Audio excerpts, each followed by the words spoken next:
In today's episode, we're going to do a comparison between an original 1963 blonde Fender Bassman and a brand new hand-wired point-to-point recreation built by Mojo Tone.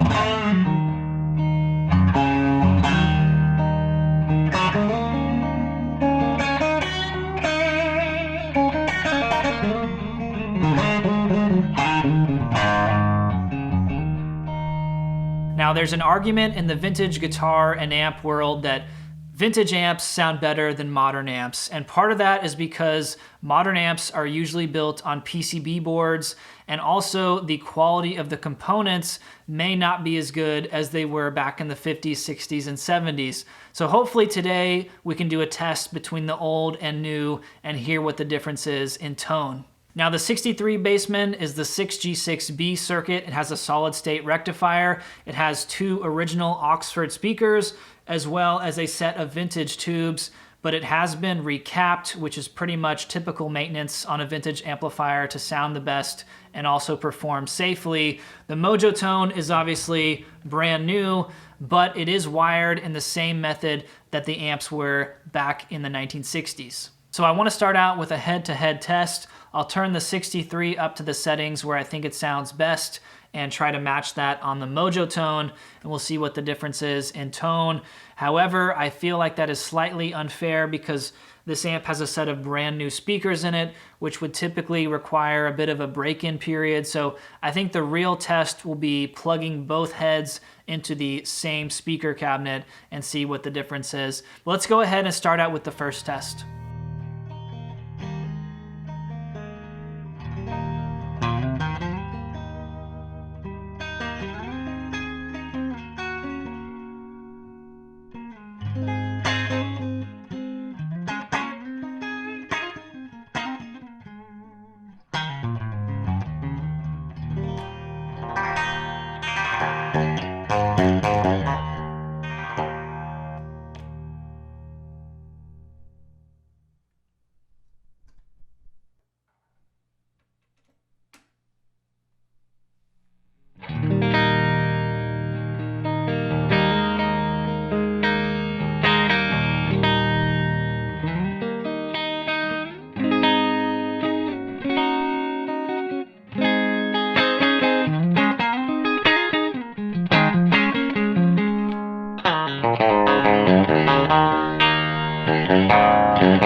All right, so let me know in the comments section what you guys hear and the difference in sound between these two amps. Obviously, this is not a perfect experiment. We have so many variables here. We have the difference in speakers, we have different tubes, different specs on the components inside of both amps, which can vary greatly. We also have difference in microphone setup. I did the best to set it up exactly the same, but all these factors can change the way each amplifier sounds. Now, what I really like about the Mojo Tone is that the blonde basement is something that you really can't find offered anywhere. Fender does not reissue something like this, and they are willing to either sell you a kit to build it yourself, or I believe they will build them. Obviously, they built this one for the use in today's video, but there's really no one else out here offering something like this in the 6G6B basement circuit. So, of course, you can't beat the look and sound of an original 63 basement, but you do have to deal with the maintenance required on these amps and the reliability issues.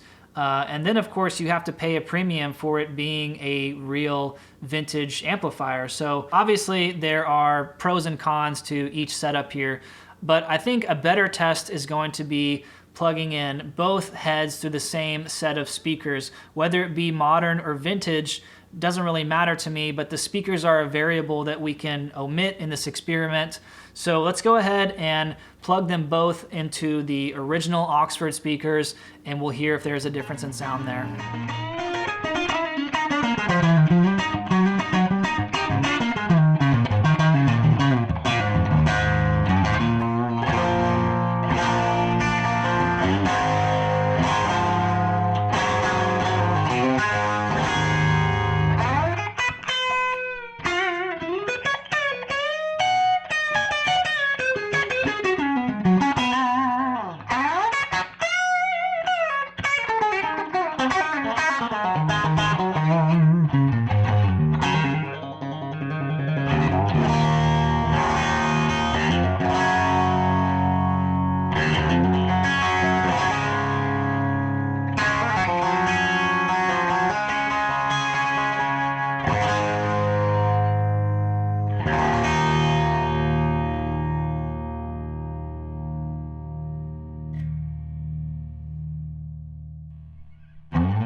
Well, thank you all so much for watching today. It may come as no surprise to many of you, but I did feel like the 63 had a little bit of an edge in the sound over the Mojo Tone.